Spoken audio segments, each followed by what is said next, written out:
Tuloy-tuloy ating update with SB19 sa Qatar sa kanilang tour na simula at wakas World Tour Concert. Pero meanwhile, sila ay ma-interview sa isang radio station doon sa Qatar na Filipino. Filipino ang DJ, ang Kabayan Radio Station na nakabase sa Qatar.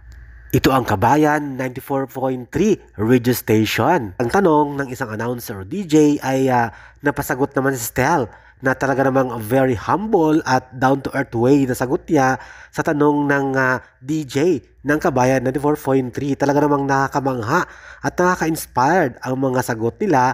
Ito ay regarding sa mga tagumpay, achievement, sold out tickets for concerts at shows at syempre ang Billboard journey dahil palagi silang champion at winner. Ito ang tanong ng DJ ng Kabayan Radio Station.